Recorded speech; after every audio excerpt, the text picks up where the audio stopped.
Assalamualaikum warahmatullahi wabarakatuh. Waalaikumsalam warahmatullahi wabarakatuh. Yang terhormat Bapak Kepala Sekolah SD 1 Cipulo, Bapak Azhar Arifin SPG, kepada Bapak Didi Guru yang saya hormati, yang saya sayang dan saya banggakan. Pertama-tama, mari kita panjatkan bersyukur kepada Allah SWT, alhamdulillah wa syukurillah, karena pada siang hari ini kita diberi taufik, hidayah serta inayahnya sehingga kita bisa berkumpul dalam acara diseminasi budaya positif dalam keadaan sehat walafiat. Bapak dan Ibu guru yang saya sayangi, pertama saya mengucapkan terima kasih sekali kepada Bapak Azhar Arifin selaku Kepala Sekolah, karena atas izinnya dan juga dukungannya saya bisa melaksanakan diseminasi pada siang hari ini. Terus kepada Bapak Ibu guru semua, saya ucapkan terima kasih juga karena sudah berkenan hadir pada siang hari ini.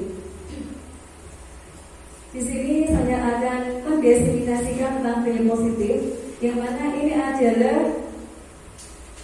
adalah tugas dari Badan Guru Penggerak yang mana ada di aksi nyata nomor 1.4. Di antaranya adalah mendiseminasikan budaya positif di sekolah masing-masing.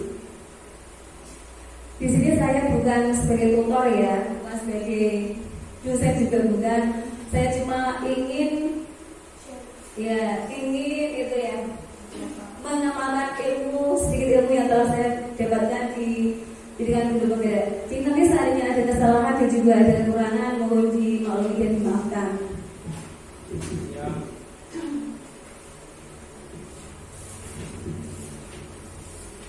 Perkenalkan, saya Yudhawati SPG, TGP Angkatan 7 dari Kabupaten Kudus, Provinsi Jawa Tengah. Sebelum kita bahas ke budaya positif, saya ingin menyampaikan sedikit tentang tujuan pendidikan yang mana itu telah kita ketahui sebelumnya, dan di BMK juga sudah ada di Bapak Ibu. Di mana tujuan pendidikan nasional adalah ini menurut Gajah Dewantara, yaitu menuntut segala potensi yang ada pada anak agar mereka dapat mencapai keselamatan dan kebahagiaan yang setinggi-tingginya baik sebagai manusia maupun sebagai anggota masyarakat. Di sini kita disebut tentang menuntun ya. Menuntun itu artinya apa ya? Bela apa artinya? Bela menuntun? Mengarahkan, ya. Mengarahkan, membimbing. Yang namanya menuntun itu pasti pelan-pelan ya, Bapak Ibu. Tidak ada yang menuntun lari dulu sambil lari, enggak ada. Yang namanya menuntun itu adalah pelan-pelan. Jangan sampai jatuh. Begitu pula kita menuntun anak-anak kita harus dengan pelan-pelan dan juga sesuai dengan kemampuan mereka. Jadi kita tidak boleh memaksakan apa yang harus mereka capai saja. Jadi kita harus menuntun secara pelan-pelan sesuai dengan kemampuan mereka. Butuh proses juga. Selanjutnya yang kita bahas ya, ini adalah budaya positif. Kita tahu bahwa budaya itu adalah suatu kebiasaan, gitu Pak. Kebiasaan yang harus kita laksanakan, ya. Yang mana budaya positif adalah suatu nilai dan kebiasaan di sekolah yang berpihak pada murid agar mereka dapat berkembang menjadi pribadi yang kritis, penuh hormat dan bertanggung jawab sesuai dengan profil pelajar Pancasila. Yang mana profil Pancasila kita ketahui ada. Assalamualaikum warahmatullahi wabarakatuh. Waalaikumsalam warahmatullahi wabarakatuh. Yang terhormat Bapak Kepala Sekolah SD 1 Cipulo, Bapak Azhar Arifin SPG, kepada Bapak Didi Guru yang saya hormati, yang saya sayang dan saya banggakan. Pertama-tama, mari kita panjatkan bersyukur kepada Allah SWT, alhamdulillah wa syukurillah, karena pada siang hari ini kita diberi taufik, hidayah serta inayahnya sehingga kita bisa berkumpul dalam acara diseminasi budaya positif dalam keadaan Bapak dan Ibu guru yang saya sayangi, pertama saya mengucapkan terima kasih sekali kepada Bapak Zainuddin selaku Kepala Sekolah karena atas izinnya dan juga dukungannya saya bisa melaksanakan diseminasi pada siang hari ini. Terus kepada Bapak Ibu guru semua, saya ucapkan terima kasih juga karena sudah berkenan hadir pada siang hari ini. Di sini saya akan mendiseminasikan tentang PM positif, yang mana ini adalah tugas dari Badan Guru Penggerak, yang mana ada di aksi nyata nomor 1.4. Di antaranya adalah mendiseminasikan budaya positif di sekolah masing-masing. Di sini saya bukan sebagai tutor ya, bukan sebagai dosen juga bukan. Saya cuma ingin itu ya mengamalkan sedikit ilmu yang telah saya dapatkan di pendidikan guru penggerak. Jika nanti seandainya ada kesalahan dan juga ada kekurangan, mohon dimaklumi dan dimaafkan.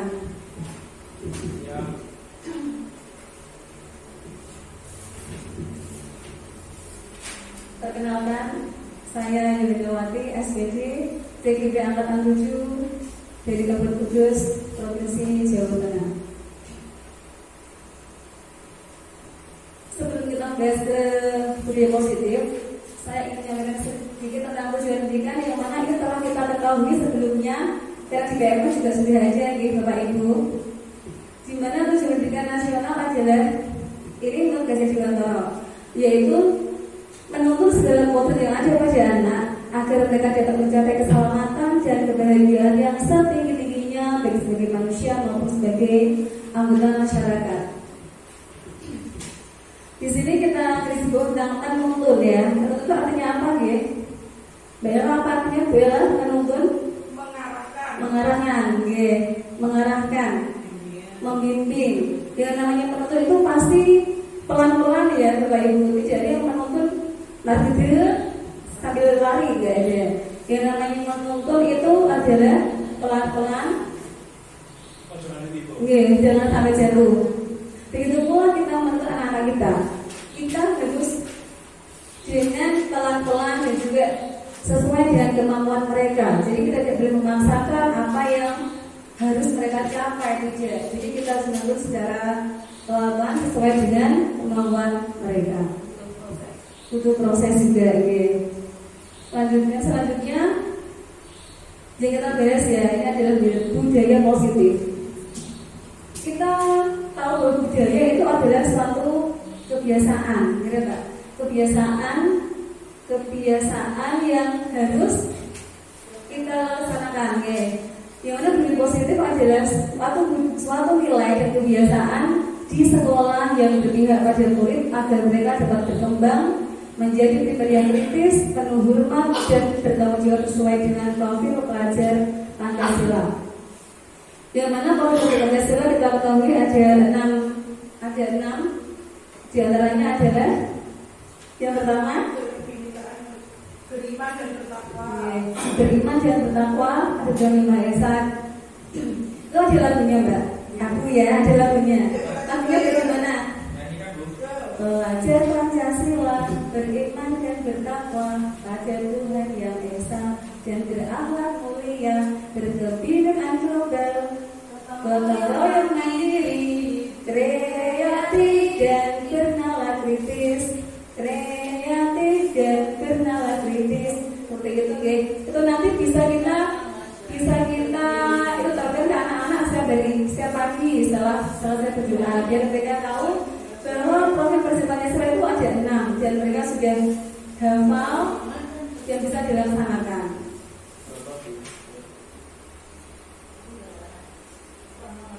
Nah, selanjutnya konsep utama budaya positif yang kita bahas nanti ada 7, di antaranya 1. Perubahan paradigma belajar, yang kedua disiplin positif, yang ketiga kebutuhan dasar manusia, 4. Motivasi perilaku manusia, 5. Fungsi kontrol restitusi, 6.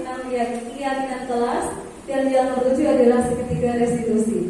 Itu nanti akan kita bahas semuanya. Yang pertama tentang perubahan paradigma belajar. Dalam membangun budaya yang positif, sekolah dapat menyajikan lingkungan yang positif, aman, dan nyaman agar siswa mampu bertindak dan mencipta dengan merdeka, mandiri, dan bertanggung jawab. Disiplin sangat berkaitan dengan kontrol guru terhadap siswa. Ini kita bukan. Lanjutnya langsung ya. Nah ini ada permainan tentang iya, permainan cobalah buka. Ini ada si A dan si B. Si A seolah ini ya harus gandengan berpasangan dua-dua. Yang satu megangkan tangan, mengapa menggenggam? Menggenggam dan mengapa itu berbeda apa sama? Beda. Kita menggenggam, yang satu menggenggam, yang satu berusaha untuk membuka. Bagaimana caranya supaya genggaman tangan ini bisa terbuka? Bisa dikritik, bisa diiming-imingi dengan uang, bisa diiming-imingi dengan rumah, ya kulkas boleh ya.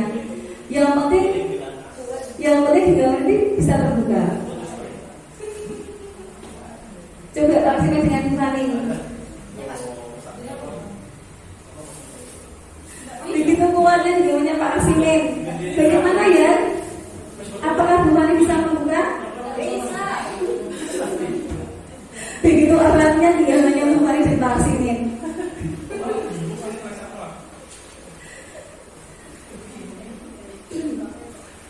Kenapa kok tidak bisa buka, Mbak?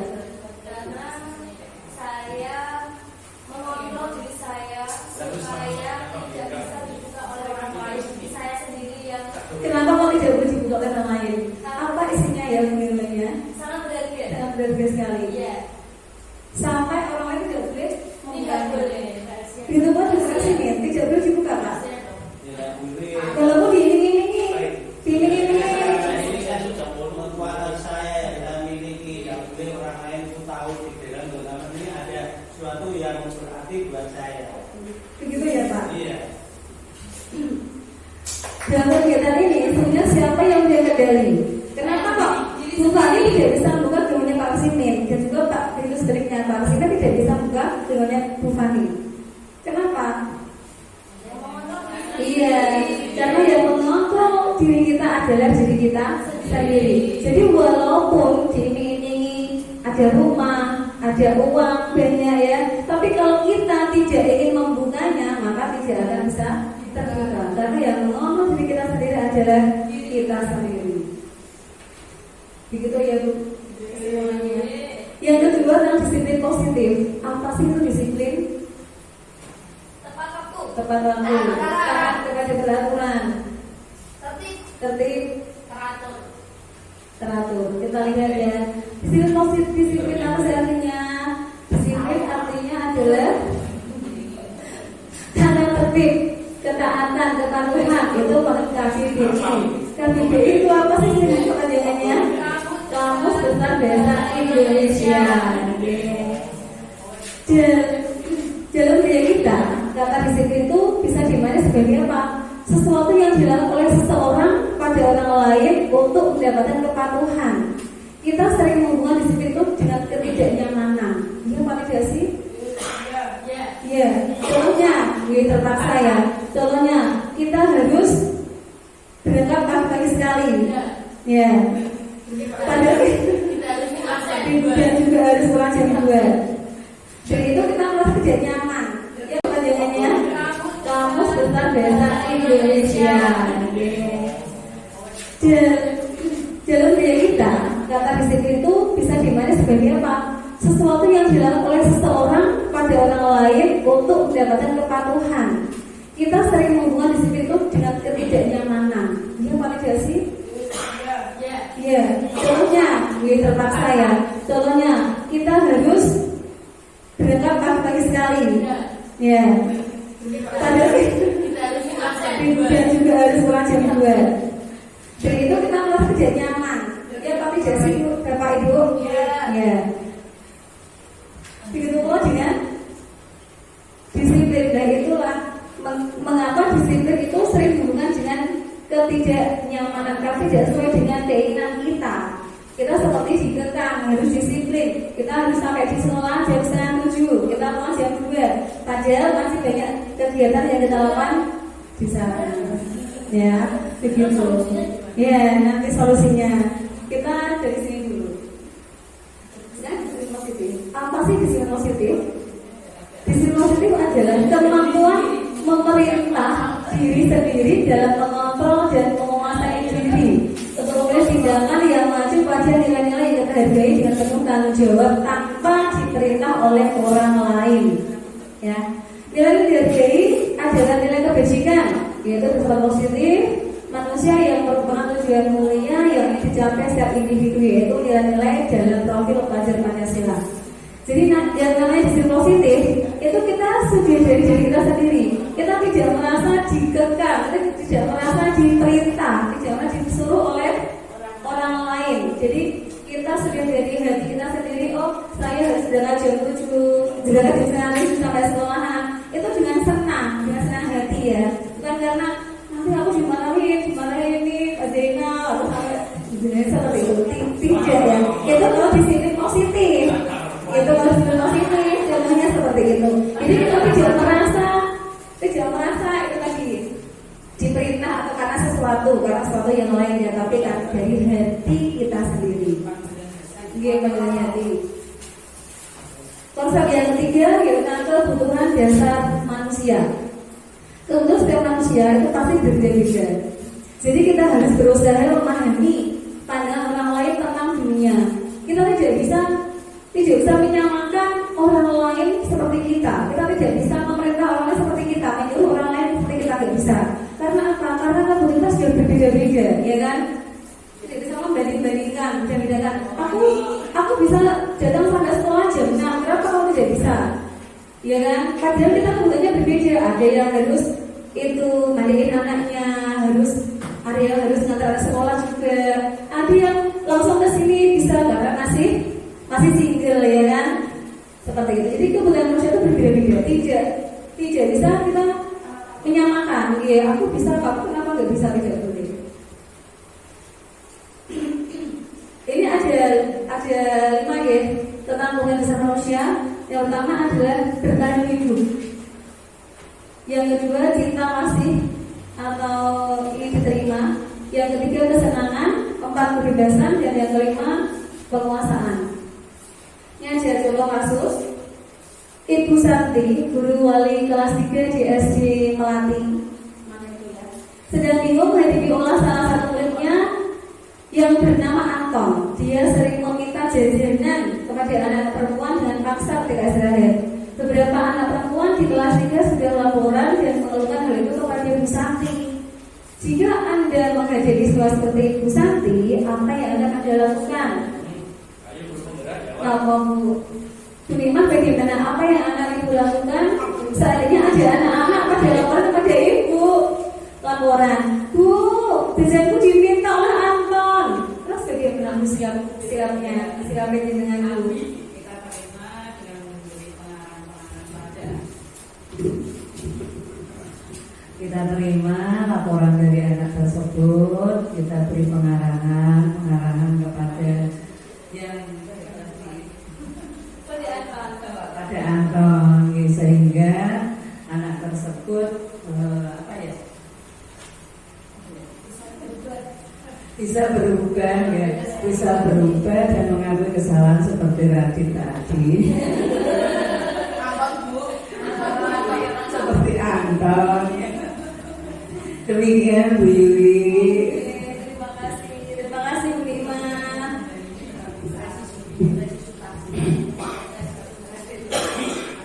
Coba kita lihat apanya. Tadi menurut Bu Ima itu kita harus menerima masukan laporan dari anak-anak tadi yang laporan kepada kita, terus kita memberi pengarahan kepada si Anton ya. Kita harus tahu sebelumnya kenapa Anton berbuat seperti itu. Kita harus cari alasannya kenapa dia seperti itu ya. Yang pertama, siapa tahu tahu bahwa Amon itu lapar dan orang tuanya tidak memberi uang saku, iya. Lah, kalau kita ketemu seperti itu, kasihan atau tidak? Kasihan dia pulang. Nah itu dia termasuk kebutuhan hidup karena dia belum makan kan, kebutuhan untuk hidup. Bagaimana supaya dia itu tidak kelaparan? Maka dia minta kepada teman-temannya tadi. Terus yang kedua alasan yang kedua, gimana kalau si Amon itu kepengen dapat perhatian dari teman-temannya? Dia kepengen dapat perhatian dari temannya, dapat perhatian dari gurunya. Dia dengan minta itu nanti diperhatikan. Ini saatnya aku kawan seperti itu ya. Itu dia kepengen dapat perhatian, dapat cinta kasih dari teman-temannya dan dari gurunya. Tuh yang ketiga, Amon merasa hebat. Kalau teman-temannya menurut keinginannya memberi jajanan kepada dia bangga, wih aku hebat. Kadang-kadang aku jomoy aku kabeh jajan seperti itu ya. Jadi dia merasa hebat, dia punya power, punya kekuasaan. Dia bisa menguasai teman-temannya dan mau memberi jajan kepadanya. Terus yang keempat itu Amon merasa bosan dengan donal yang dibawakan oleh orang tuanya. Siapa tahu orang tua itu dia udah uang saku, terus dia dibawain roti setiap hari roti. Jadi dia kepengen dia tuh bebas, kepengen merasakan jajanan yang lainnya. Terus yang kelima, siapa tahu bahwa Amon itu hanya iseng. Dia iseng dan menikmati ekspresi wajah temannya yang kesal. Ada seperti itu gitu. Kalau temannya kesal, gitu, dia itu malah senang. Karena dia itu kepengennya cuma menggemang saja, menggujur saja. Nenek mau ngamuk, gurunya juga ngamuk, dia tuh malah senang. Artinya seperti itu. Nah, oleh karena itu sebelum kita melakukan tindakan kepada si anak itu, kita harus tahu dulu alasan-alasan mengapa dia harus melakukan perbuatan seperti itu, terutama Amon tadi ya yang meminta jajan kepada teman-temannya. Seandainya dia lapar seperti ini, lapar kan kita juga kasihan, kita nggak tahu alasannya kenapa kamu minta. Sebelum kita tidak tahu alasannya, tapi langsung kita marah-marah sama dia, itu juga kita kasihan, gitu Bu. Nah, oleh karena itu sebelum kita memberi marah sama anaknya, kita harus tahu alasannya. Saya juga masih seperti itu kok biasanya. Gitu Bu, masih seperti itu. Dan sebenarnya karena kita sudah tahu, maka nanti kalau kita menemui anak yang sudah seperti itu, kita harus tahu, kita harus cari dulu apa alasannya. Selanjutnya, konsep yang keempat adalah motivasi perilaku manusia. Motivasi itu apa? Motivasi, kita memberi motivasi. Motivasi adalah berupa dorongan yang itu pada diri seseorang secara sadar atau tidak sadar untuk melakukan suatu tindakan dengan tujuan tertentu. Ini ada teori motivasi. Di antaranya ada 3 ya. Yang pertama adalah menghindari ketidaknyamanan dan hukuman. Begini, maksudnya gini. Murid itu melakukan disiplin karena dia takut dihukum. Dia takut mendapatkan dari hukuman ya. Contohnya datang jam 7 sebelum jam 7. Kenapa dia bisa datang jam 7 sebelum jam 7? Karena dia tidak ingin mendapatkan hukuman. Itu merupakan motivasi yang ekstrinsik karena dari luar ya, dari luar, bukan dari dirinya sendiri. Yang kedua, dia melakukan disiplin karena ingin mendapatkan imbalan atau penghargaan dari orang lain. Dia dipuji, seperti itu ya, dipuji. Pokoknya dia ingin mendapat imbalan penghargaan. Makanya dia melakukan disiplin. Untuk yang ketiga dia disiplin karena apa? Menghargai nilai-nilai kebajikan diri sendiri. Dia sadar bahwa nilai-nilai kebajikan itu untuk dirinya sendiri. Iya, itu dari dirinya sendiri, hatinya sendiri. Dan ini merupakan motivasi intrinsik. Untuk yang mendapatkan hukuman ini adalah motivasi ekstrinsik. Untuk yang ingin mendapatkan penghargaan atau imbalan, ini namanya motivasi ekstrinsik juga karena dari luar ya. Untuk ini menghargai dan kebajikan dari diri sendiri, ini merupakan motivasi yang Dan inilah yang akan kita laksanakan, yang akan kita terapkan di sini. Bagaimana supaya anak-anak itu bisa disiplin, sadar dari dirinya sendiri, bukan karena takut hukuman, bukan karena kepengen mendapatkan imbalan atau ujian.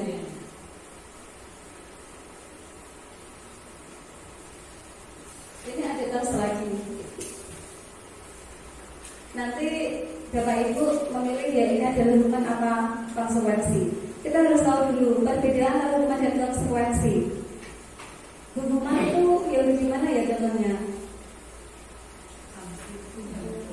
Hukuman itu biasanya diberikan oleh guru dan siswa yang melaksanakan. Apakah siswa tahu nanti gurunya itu menghukum apa begitu, tahu atau tidak?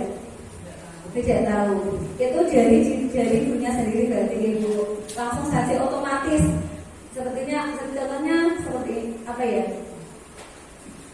Tidak kerja PR, langsung disuruh lari 8 kali mengelilingi lapangan atau menulis istighfar 100 kali. Nah, seperti itu. Itu kan anaknya tidak tahu sebelumnya, gitu. Tapi kalau konsekuensi, anaknya sudah tahu. Itu sudah dibuat antara anak dan gurunya. Seperti itu contohnya. Kalau tidak, kita bekerja bersama. Kalau tidak mengerjakan PR, nanti konsekuensinya adalah membersihkan WC. Nah, anak-anak tuh sudah tahu. Berarti kalau dia tidak mengerjakan PR, nanti akan membersihkan WC. Itu kan dilaksanakan terus. Jadi sebelum dia melaksanakan tadi tidak mengerjakan PR, dia sudah tahu, oh aku nanti berarti aku nanti pasti membersihkan WC. Nah, itu namanya konsekuensi. Jadi sudah ada kesepakatan antara anak dan guru. Kalau hukuman kan tidak dari gurunya sendiri. Ya, dan sekarang kita bahas ini kasusnya. Ini merupakan hukuman apa konsekuensi. Nina kurang menguasai pelajaran matematika sehingga pada saat pelajaran tersebut berlangsung dia lebih banyak berdiam diri atau menggambar di buku pelajarannya. Ketika Pak Denny guru kelasnya memberi pertanyaan kepada Nina, ia menjadi gugup dan tak sengaja menjatuhkan tasnya dari kursi serta tiba-tiba menjadi gagap dan saat berupaya menjawab. Seluruh kelas pun tertawa melihat perilaku Nina yang tidak tergagap dan terkejut. Pak Denny pada saat itu membiarkan teman-temannya menertawakan Nina yang tergagap dan malu luar biasa, dan meminta Nina untuk maju dan berdiri di depan kelas sambil menunjuk hidungnya karena tidak bisa menjawab pertanyaan Pak Denny. Kelas makin gaduh dan anak-anak pun tertawa melihat Nina di depan kelas memegang ujung hidungnya. Berarti anak Nina itu disuruh maju ke depan, terus dia melihat hidungnya seperti ini. Lah, teman-temannya tertawa semua. Menurut Anda, apakah Anda setuju dengan yang dilakukan oleh Pak Denny? Menuruh Nina maju, terus dia memegang hidungnya, yang lain tertawakan semua. Tidak. Kenapa Bu Ella kok tidak setuju? Kenapa Bu Ella? Salah satunya menjatuhkan mental anaknya. Yang kedua, tidak memberi kesempatan kepada anak untuk tahu apa kesalahannya. Kalimat itu Yudus.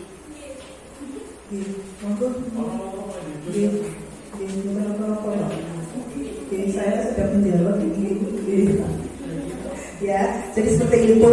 Selain mental anaknya down, anaknya ketika diberi hukuman, menurut saya itu tadi hukuman ya, itu anaknya tidak Waalaikumsalam. Anaknya belum tentu menyadari apa kesalahannya gitu ya. Dia belum sadar kenapa dia disuruh ke situ, tapi malah mentalnya sudah down dulu gitu. Terima kasih. Terima kasih Bu Ella. Tepuk tangan buat Bu Ella.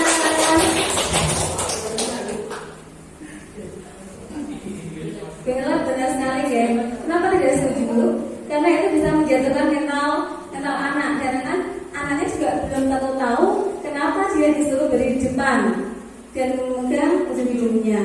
Nggak tahu ujung-ujungnya disuruh maju bajunya, terus teman-temannya juga tertawakan, dan itu kan sangat malu sekali gitu. Saya jadi Nina bagaimana ya? Nah, menurut Anda, dengan Bapak Ibu, Kakak Simin, itu adalah sebuah hukuman apa sebuah konsekuensi? Hukuman. Kenapa? Iya, karena kita tidak tahu sebelumnya. Anaknya juga tidak tahu kalau disuruh maju langsung disuruh megang hidungnya. Karena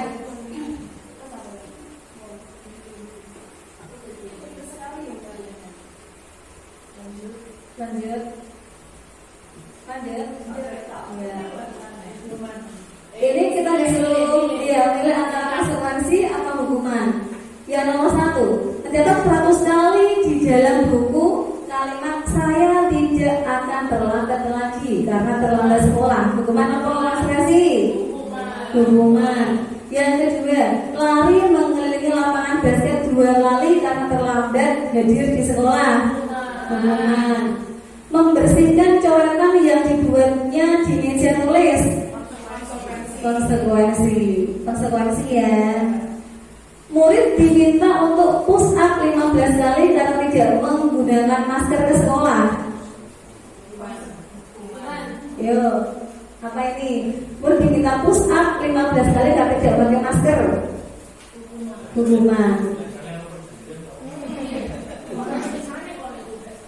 Menggantikan kertas tugas teman yang telah dicoret-coret.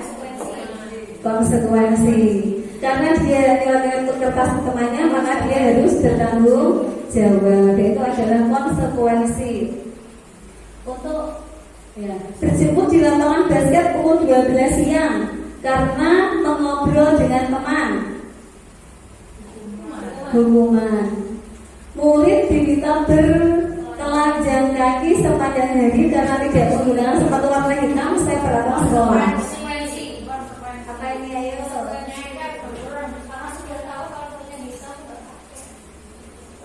Konsekuensi atau hukuman?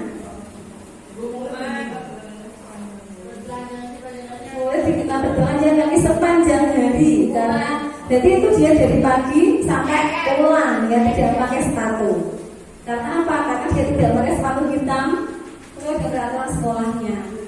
Hukuman apa konsekuensi? Konsekuensi. Berdiri di depan kelas sambil mengangkat kaki 1 karena tidak bisa menjawab pertanyaan. Hukuman. Membersihkan tumpahan air di meja tulis karena tidak bisa menjawab pertanyaan. Lanjutnya berdiri di depan kelas sambil mengangkat kaki 1 karena membersihkan tumpahan air di meja karena tersenggol pada saat belajar.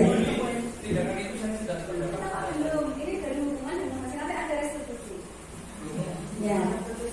Membersihkan tumpahan air di meja tulis karena tersenggol pada saat belajar. Konsekuensi kehilangan 10 menit jam istirahat untuk mengerjakan tugas karena terlambat datang dan memegang batin selama 10 menit. Ini kehilangan 10 menit jam istirahat, dia tidak boleh istirahat. Kenapa?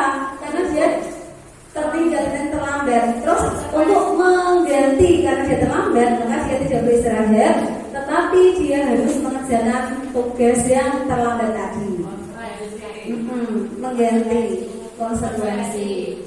Terlambat hadir di pembelajaran dari 15 menit dan diminta untuk tinggal 15 menit sebelum kelas usai untuk melaksanakan ketertinggalan pembelajaran. Konsekuensi. Lari mengelilingi lapangan basket 2 kali karena terlambat 10 menit untuk pembelajaran KCOK. KCOK ya? Untuk pembelajaran KCOK. Apa ini? Konsekuensi. Coba kita lihat jawabannya gimana. Nomor 1 betul, nomor 2 betul, nomor 3 betul, 4 betul semua. Betul semua.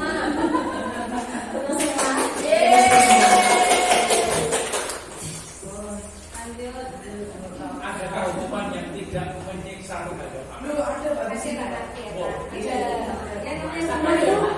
Yang namanya hukuman itu pasti menyiksa, Pak. Ya, dia tidak terlalu menyiksa. Selanjutnya 5 porsi kontrol. Ini dalam konsep yang kelima. Ini aja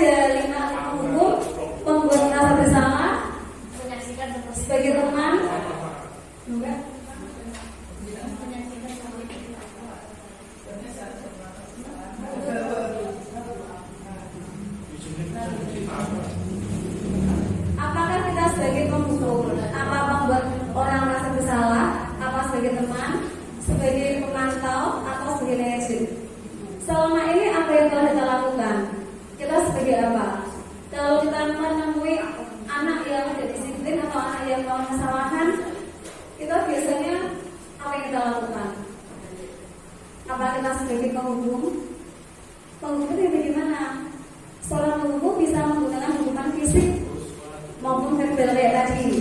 Anak disuruh lari lapangan 8 kali dan terlambat. Tuh seperti itu, itu namanya penghukum. Tapi yang kedua, membuat orang merasa bersalah. Biasanya guru akan bersuara lebih lembut, tetapi itu bisa anak merasa sakit hatinya, tersakiti. Kalau teman, ini biasanya tidak menyakiti murid, namun biasanya anak itu tergantung sama kita. Dia tidak bisa mandiri karena merasa dia adalah temannya. Nah, yang keempat, pemantau. Pemantau ini kita seperti memberi konsekuensi, tapi kita tak mengawasi dia. Kalau manajer, kita menunjukkan tanggung jawab guru dalam perusahaan game. Manajer itu apa ya? Mentor di mana guru berbuat sesuatu bersama dengan murid, mempersilahkan murid tanggung jawab, mendukung murid agar dapat menemukan solusi atas permasalahannya sendiri. Ini kita bisa memberi apa itu pilihan kepada anaknya apa yang akan dia lakukan untuk mengganti kesalahannya, ya. Kalau kita jadi manajer,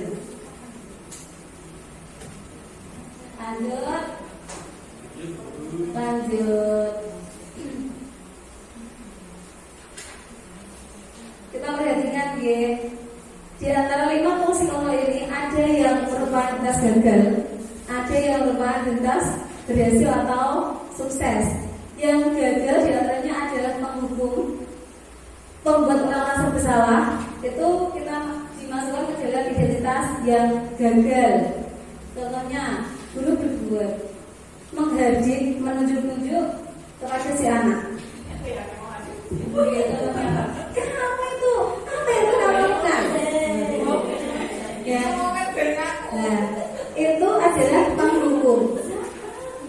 Kalau kita sendiri seperti itu, terus bagaimana hasilnya? Hasilnya bagaimana? Anak akan memberontak, menyalahkan orang lain, dan dia juga bisa berbohong. Dia akan berbohong, dia akan mengaku. Karena apakah dia takut mendapat hukuman, makanya dia berbohong, dan dia juga akan memberontak. Ya, kaitannya dengan dunia berkualitas. Murid mengatakan guru di luar dunia berkualitas, dia tidak baik. Contohnya ini, murid berkata, biarkan saja, nanti juga marah-marah lagi. Gurunya digituin, biarkan saja, jadi gak sakit, gak dirasakan gurunya. Kalau dia bilang iya bu, nanti diulangi lagi, gurunya juga marah-marah lagi. Dampak pada murid mengulangi kesalahannya lagi, ya kan? Terus diulangi lagi. Itu kalau kita beri hukuman kepada dia. Untuk yang kedua, membuat orang merasa bersalah. Gurunya berceramah dan mengatakan seharusnya kamu begini. Ibu kecewa dengan kamu kok malah melakukan sesuatu dengan ini. Kenapa kamu mengambil pada orang lain? Seperti itu ya. Itu gurunya kecewa. Lembut, halus ya. Ibu kecewa, kenapa sih kamu mengambil pada orang lain? Kamu tidak seperti itu, gak boleh ya.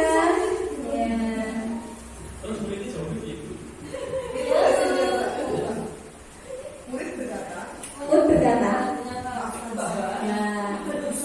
Murid berkata, biasanya apa kalau seperti itu?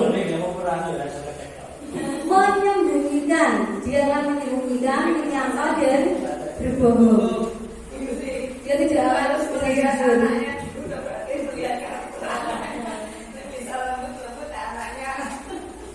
Terus ternyata bagaimana? Maafkan saya mau saya tidak akan berbuat lagi. Saya tidak akan membuat ibu merasa kecewa seperti itu.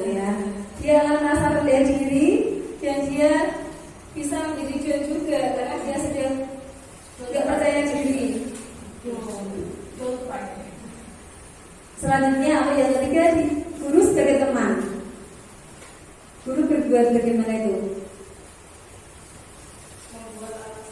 Membuat alasan lainnya. Guru berkata, ayolah lakukan demi ibu. Ayolah lakukan demi ibu. Masa kamu tidak mau sih? Ingat gak ibu pernah membantu kamu? Membantu apa? Seperti itu ya. Itu guru sebagai teman. Jadi dasarnya apa? Dasarnya anak-anak tergantung kepada kita. Kalau anak itu diajarkan guru yang lain, bisa juga dia tidak akan mau, dia akan nurut karena dia tergantung sama guru yang tadi, yang dianggap teman oleh dia. Dia bestinya. Lanjut nih. Untuk yang keempat adalah guru sebagai pemantau. Pemantau. Guru berkata, apa peraturannya? Apa peraturannya? Ini yang namanya konsekuensi. Pemantau itu ada konsekuensi ya. Berarti sudah ada peraturan yang harus dilaksanakan. Sudah tahu kesepakatan antara guru dengan murid, tetapi gurunya tetap memantau. Biasanya bagaimana? Menyesuaikan diri bila diawasi saja.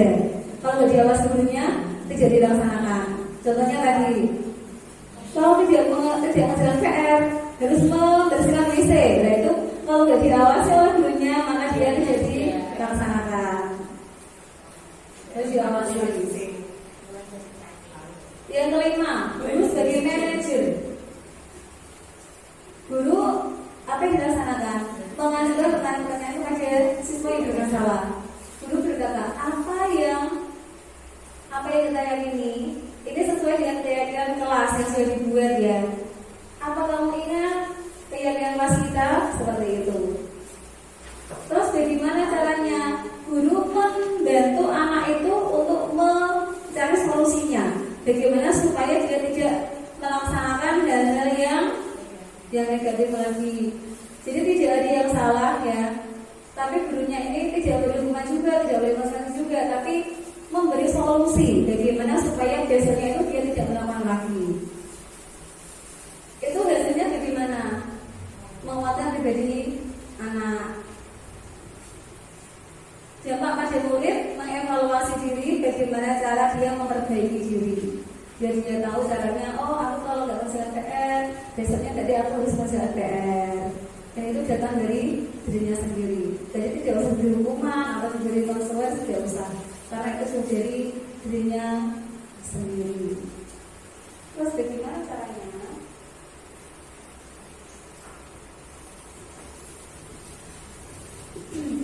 Yang keenam adalah keyakinan kelas.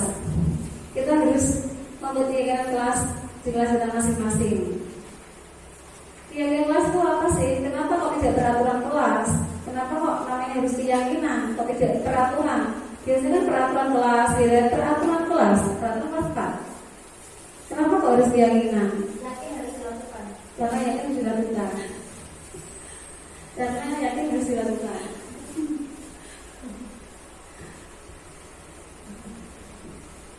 Mengapa kita memiliki peraturan tentang penggunaan helm? Kenapa? Untuk apa sih kita pakai helm? Supaya tidak tilang, ya betul. Supaya tidak tilang polisi. Supaya nanti kalau misalnya motor jadi ya teringat dari itu pertama satu. Terus yang kedua ada debat lain untuk keselamatan, taat atau tertib. Yang kedua itu juga sama ya. Kenapa sih kita harus mencuci tangan dan pakai masker? Untuk apa? Kenapa harus kita lakukan? Tidak tertular penyakit, berarti untuk menjaga kesehatan. Bukan karena takut dihukum ya, kan tidak pakai masker kan tadi katanya dihukum disuruh push up 15 kali tidak pakai masker. Bukan itu. Tujuannya adalah untuk apa? Supaya selamat tadi untuk keselamatan, untuk kesehatan. Nah, itulah yang dijadikan sebagai keyakinan. Kenapa kok seperti keyakinan? Karena yang diambil adalah nilai-nilai keselamatan dan nilai-nilai kesehatannya. Kalau kita yakin, kita pakai helm untuk apa? Kita sudah yakin bahwa pakai helm itu bisa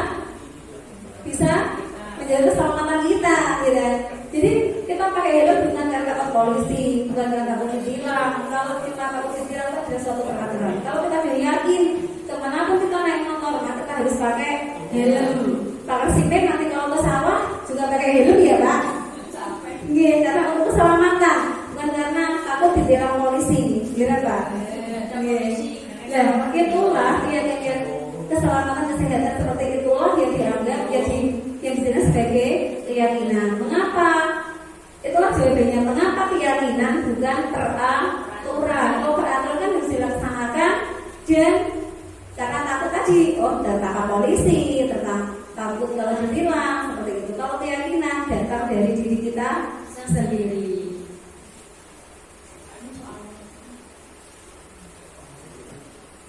Keyakinan itu apa sih? Keyakinan adalah nilai-nilai kebajikan universal yang disepakati bersama. Itu terlepas dari latar belakang suku, negara, bahasa maupun agama. Seseorang akan lebih tergerak dan bersemangat untuk menjalankan keyakinannya daripada hanya sekedar mengikuti serangkaian peraturan tertulis tanpa makna. Seperti tadi contohnya. Ini contoh keyakinan kelas 4. Tapi keyakinan kelas itu sebenarnya tidak banyak sekali. Ini kebanyakan sih. Ya, sebenarnya singkat. Ini terlalu banyak.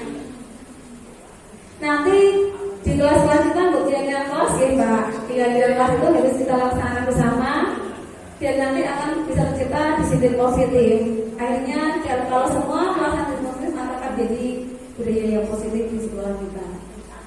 Contohnya ini, datang sebelum jam 6.45, tidak boleh makan saat pelajaran, tidak boleh main di tengah pelajaran, itu terlalu banyak. Ini adalah proses dari anak-anak dan sendiri asalnya Pak. Ya, ini itu usul dari anak-anak. Kita sudah rapat, kita sudah memberes kelas bersama-sama satu kelas, dan saya rekap jadi seperti ini.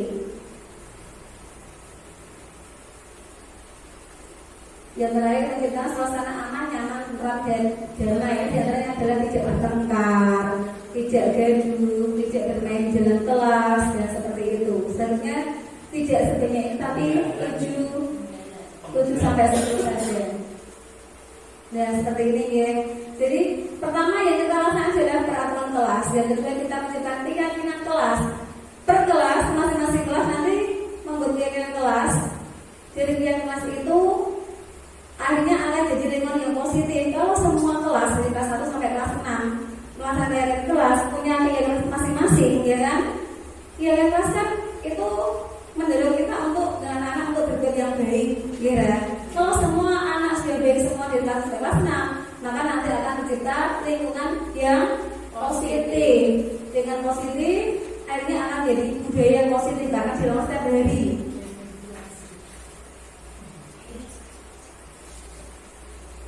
Pembentukan keyakinan sekolah atau kelas, bagaimana sih caranya? Keyakinan kelas itu bersifat abstrak daripada peraturan. Dia tambulan. Keyakinan kelas berupa pernyataan yang universal. Secara menyeluruh. Pernyataan keyakinan kelas senantiasa dibuat dalam bentuk yang positif. Tidak usah menggunakan kata negatif. Sebenarnya seperti itu, tapi tadi masih yang negatif ya. Sehingga keyakinan kelas itu tidak usah terlalu banyak.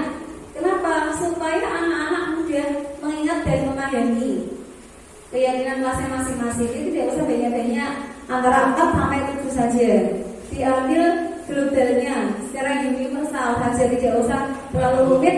Detail satu persatu itu tidak usah.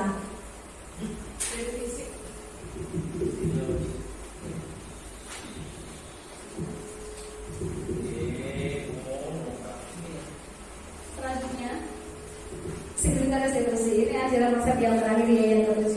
Segitiga restitusi. Apa sih itu segitiga restitusi?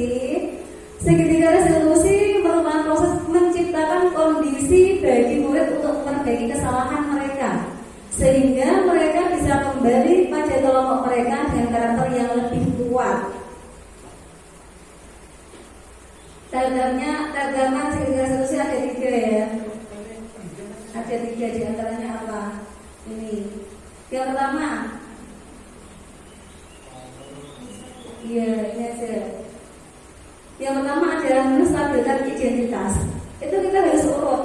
Jadi pertama, yang pertama menstabilkan identitas.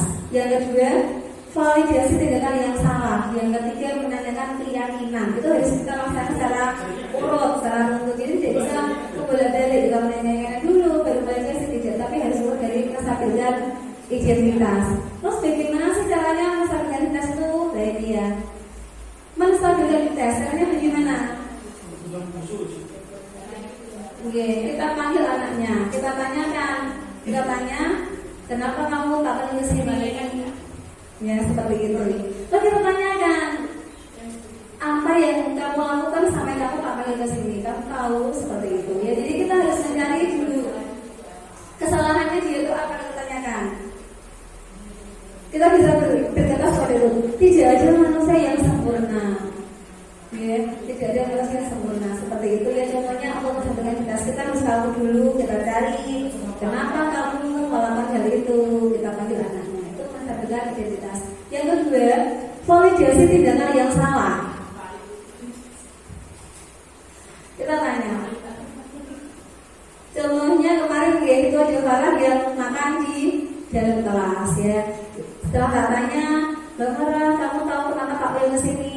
Iya tahu kenapa, saya makan di kelas lah. Itu ya, ini merupakan validasi tindakan. Yang ketiga, menanyakan keyakinan. Apa kamu tahu? Seperti contohnya, apa kamu tahu? Apa keyakinan kelas kita? Ya kan? Tadi keyakinan kelasnya apa?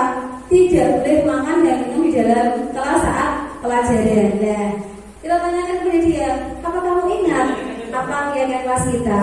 Dia jawab, iya Bu ingat. Apa tidak boleh makan dan dalam kelas? Ya, kenapa kamu lakukan? Ya seperti itu. Itu adalah menanyakan keyakinan. Terus kita juga tanya, kamu mau apa yang akan kamu lakukan untuk mengganti kesalahanmu supaya kamu besok tidak mengalami dalam kelas? Ya seperti itu. Itu adalah menanyakan keyakinan. Penerapan tiga restitusi. Ini ada kasus ya. Ini kasusnya dalam kelas 4. Kalau dalam kelas 4 ini ada Farah pada Jumat jam kedua sebelum jam pertama. Ketika pelajaran bahasa Indonesia, peserta yang bernama Farah dia sedang menundukkan kepalanya. Ternyata setelah didekati dia sedang makan jajan di dalam kelas itu pas saat pelajaran berlangsung. Seperti ini videonya ya. Nah, ini dia menundukkan kepala, itu ternyata dia makan. Ternyata dia ini makan. Settingan Pak Asli. Oh, sorry.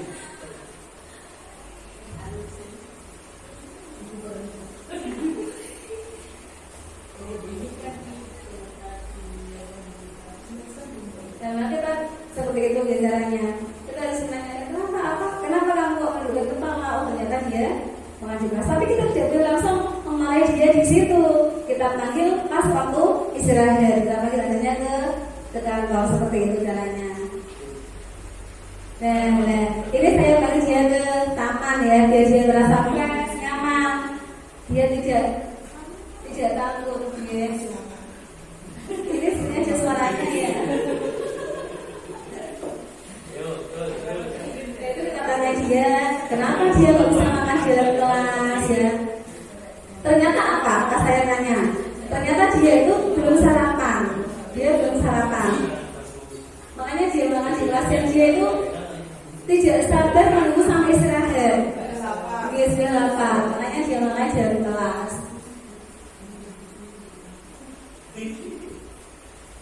Lalu terus setelah saya tanyakan, terus apa yang akan dilakukan supaya dia tidak mengalami di kelas? Jadinya apa? Ya Bu, besok saya akan sarapan dari rumah supaya saya tidak makan di kelas lagi. Seperti itu.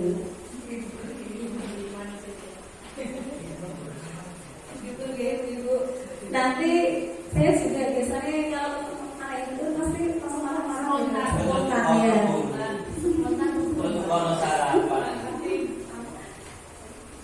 Dan sekarang kalau kita sudah tahu ya, kita seperti ini kita laksanakan. Dia tidak ada yang namanya hukuman, tidak ada yang namanya konsekuensi. Jadi hukuman konsekuensi itu kita ganti sebagai jadi restitusi, ya. Memang tidak bisa kita laksanakan secara langsung ya, kita harus bertahap. Kita melaksanakannya juga mungkin besok kita masih memberi hukuman, tapi kalau kita ingat oh iya hukuman sudah aja, kita tidak bisa beri hukuman, kita jadikan restitusi. Mulai dari maksudnya kita bertahap, dari sedikit. Oh aku mau beri hukuman, ingat oh iya tidak usah beri hukuman, kita beri restitusi saja biar katanya lebih nyaman. Dia akan memilih apa yang akan kamu lakukan. Seperti kemarin ada anak-anak yang tidak menyelesaikan PR itu, dia tak suruh milih, kamu mau melaksanakan apa untuk mengganti kesalahanmu. Dia mau piket, kita sudah aja piket di kelas, terus ya apa ya bu, oh iya itu aja bu, saya membersihkan musola gitu. Beneran, iya, oh iya. Dan kalau dia memilih sendiri apa yang dia lakukan, dia kan dengan senang hati, dia tidak merasa dihukum, tidak. Tapi beda kalau dia begini, jadi kamu berarti membersihkan itu masjid ya, musola ya. Nah itu kan dia merasa dihukum, saya aku nggak mau buat seperti itu. Tapi kalau dia sudah memilih, oh ya nanti saya membersihkan musola ya, nah itu berarti dia sudah dari hatinya sendiri. Seperti itu ya ibu-ibu. Yang menanyakan Bapak Ibu, tidak ada yang jelas. Terima kasih. Nanti kalau ada sesuatu yang mau ditanyakan, ditanyakan di dalam WA atau di kita silakan. Itu ya. Dan tugas kita pertama adalah membuat keyakinan kelas. Terima kasih atas waktu dan juga tenaga yang sudah diberikan. Akhirnya wassalamualaikum warahmatullahi wabarakatuh.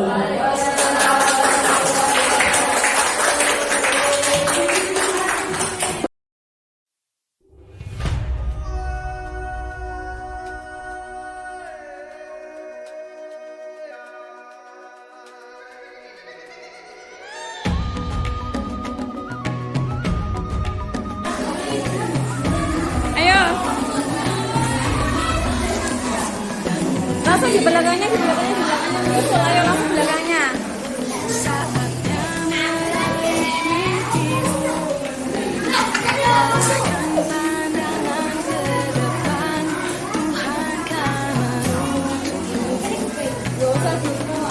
Biasa saja.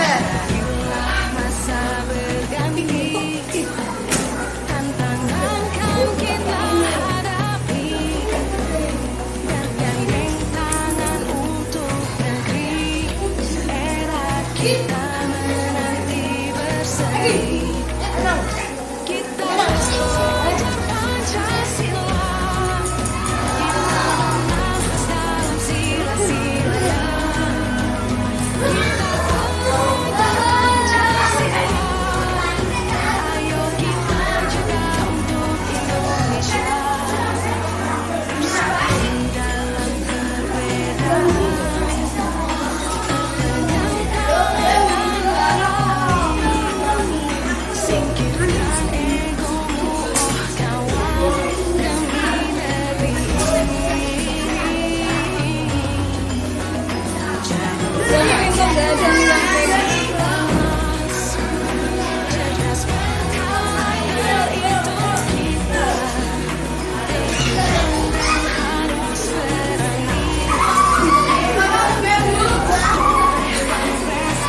Yang mana yang